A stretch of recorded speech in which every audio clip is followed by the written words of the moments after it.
Hello student, कैसे हो आप सभी। उम्मीद है बहुत अच्छे होंगे और बहुत मन लगा के अपनी पढ़ाई कर रहे होंगे। मैं प्रिया स्वागत करती हूँ आपका आपके यूट्यूब चैनल प्री 10 क्लासेस में, जहाँ पर हम पढ़ रहे हैं क्लास 10th का साइंस का चैप्टर नंबर 11। चैप्टर का नाम है हमारा विद्युत और आज ये इसकी पार्ट नंबर 7वीं वीडियो है। इससे पहले मैंने आपको इस चैप्टर की 6 वीडियोज करा दी है।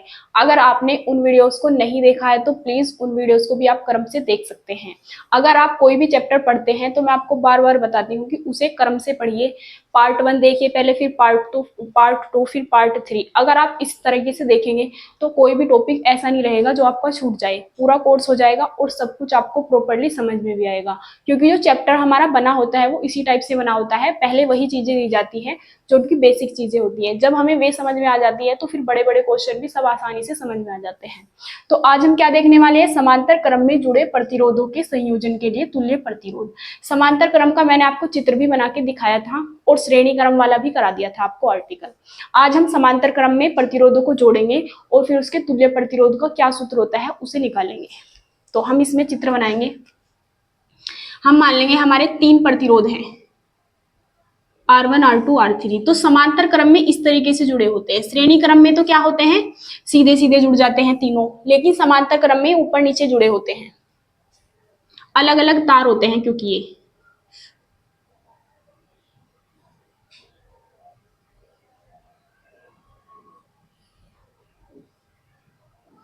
फिर यहाँ पे है ये मान लिया हमने R1, R2, R3। यहाँ पे हमने बैटरी लगा दी, positive negative positive negative positive negative, ये पॉजिटिव ये निगेटिव, और पूंजी लगा दी के। इसमें एमीटर लगा दो धारा मापने के लिए। ये हमारा परिपथ बन गया। अब धारा बहेगी इधर से, पॉजिटिव से धारा बहनी स्टार्ट होती है। धारा बहेगी आई, तो जैसे ही आई यहाँ पे जाएगी, अब इसके 3 हिस्से होंगे, इसे 3 रास्ते दिखेंगे। तो क्या होगा, I1 ऊपर जाएगा, I2 नीचे और I3 नीचे। तो फिर आपको बस यही याद रखना है, समांतर क्रम में क्या होती है, धारा अलग अलग होती है, जबकि श्रेणी क्रम में क्या था, धारा सब में सेम थी। तो इसमें ऊपर वाले प्रतिरोध में जाएगा I1, इसमें जाएगा I2 और इसमें जाएगा I3। अब हम आगे देखते हैं। तो ये प्रतिरोध धारा इसमें ऐसे जाती जाएगी जाती जाएगी जाती जाएगी, और फिर यहाँ पे कितनी धारा जाएगी हमारी आई। तो ये टोटल धारा हमारी आई हो जाएगी यहाँ पे जब जाएगी। तो बस अब इसके बारे में हम लिखेंगे क्या क्या यहाँ पे दिया हुआ है। इसमें हम लिखेंगे, माना 3 प्रतिरोध R1, R2, R3 समांतर क्रम में जोड़े गए हैं, जिनमें बहने वाली धारा क्रम से है I1, I2, I3 है। इनके सिरों के बीच उत्पन्न विभवांतर V है। तो V यहाँ पे कहाँ पे लगा होता है हमारा, इनका टोटल विभव ये है, तीनों के सिरों के बीच एक ही विभवांतर लगा हुआ है V। अब इसमें हम लिख लेते हैं, माना 3 प्रतिरोध कौन कौन से हैं, R1, R2, R3 समांतर क्रम में जुड़े हैं। कौन से क्रम में जुड़े हैं, समांतर क्रम में जुड़े हैं, जिनमें बहने वाली धारा क्रम से है, जिनमें बहने वाली धारा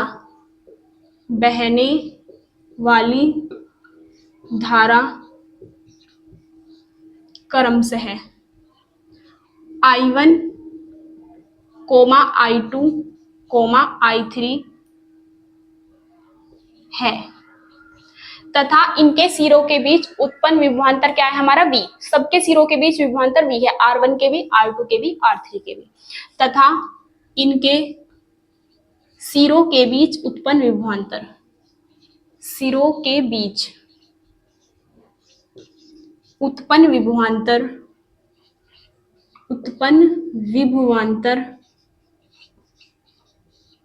V है। जब आप इसे करोगे तो आपको क्या करना है, चित्र को बीच में बनाना है और ये सीधी सीधी लाइन में लिखना है। मैं इसे जगह बचाने के लिए ऐसे ऊपर नीचे लिख देती हूँ, वरना आपको सीधी ही पूरी लाइन में लिखना होता है। अब हम आगे लिखेंगे। अब हमें एक चीज पता है, सूत्र V बराबर IR से I की वैल्यू क्या निकलेगी हमारी, I बराबर क्या हो जाएगा, V बटे R। तो इसका प्रयोग करेंगे हम, I बराबर V बटे R से। तो सबसे पहले हम क्या लिखेंगे, R1 प्रतिरोध में बहने वाली धारा I1 बराबर क्या होगी, V बटे R1। इसी तरीके से R2 प्रतिरोध में बहने वाली धारा I2, वो क्या होगा, V बटे R2। बस इसी तरीके से लिखते रहेंगे। इसमें लिखेंगे हम R1 प्रतिरोध में बहने वाली धारा, बहने वाली धारा I1 बराबर V बटे R1। फिर हम लिखेंगे R2 प्रतिरोध में बहने वाली धारा, बहने वाली धारा I2 बराबर क्या होगा, V बटे R2, क्योंकि R2 आएगा, V सब में सेम रखना है हमें। अब हम लिखेंगे R3 प्रतिरोध में बहने वाली धारा I3 बराबर V बटे R3। अब हम क्या लिखेंगे, मतलब परिपथ में बहने वाली कुल धारा हमारी क्या थी, I बराबर I1 plus I2 plus I3। तो इन सबको हम ऐड कर देंगे। फिर हम लिखेंगे परिपथ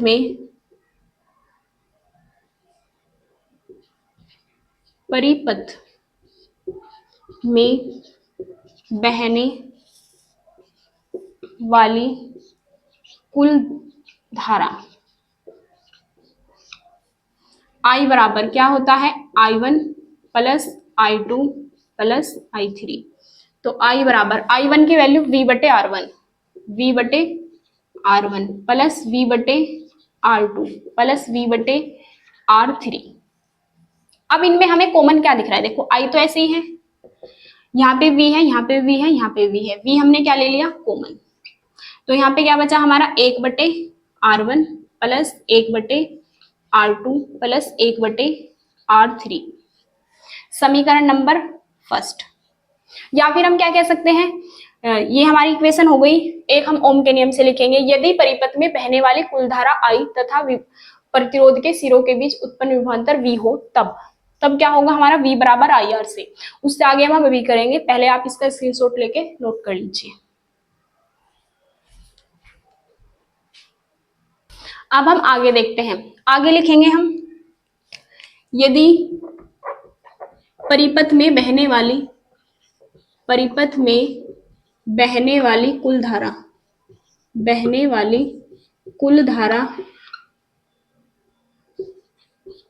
धारा I तथा विभवांतर V हो, तब ओम के नियम से, ओम का नियम क्या था हमारा, V बराबर IR। ये तो आपको पता होना चाहिए बिल्कुल, ओम का नियम V बराबर IR। या फिर हम क्या करेंगे, हमें वैल्यू किसकी निकालनी है, यहाँ पे I की निकालनी है, क्योंकि उसमें हम क्या निकालना है, टोटल I। तो V R कहाँ जाएगा, इसके बटे में, तो V बटे R बराबर क्या हो जाएगा, I। या फिर हम क्या लिख सकते हैं,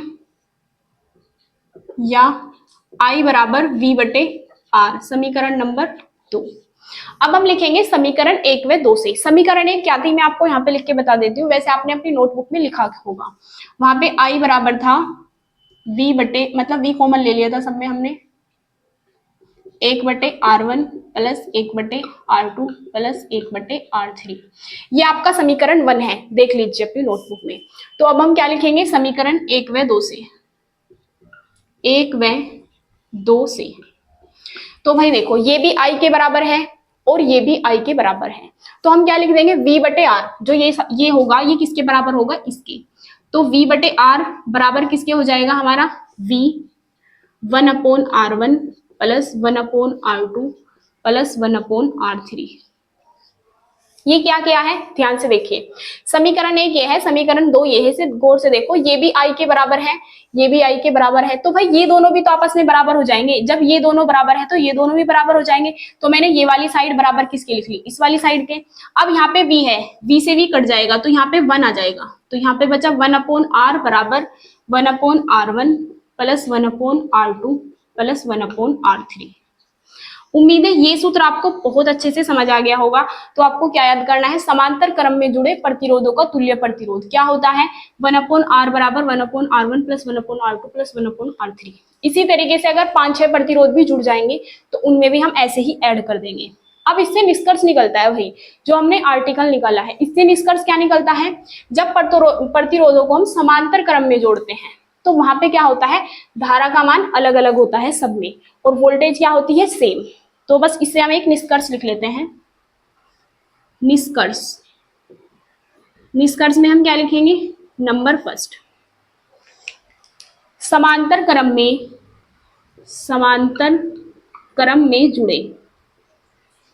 जुड़े प्रतिरोधों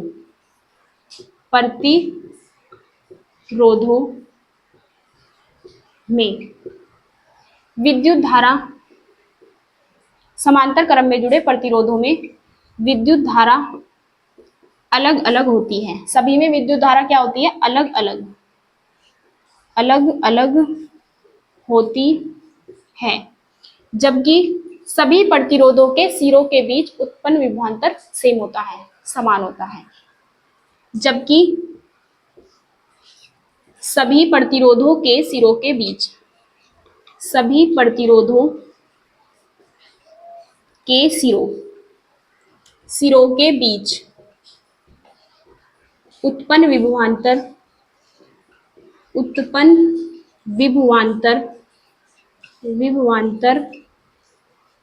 समान होता है।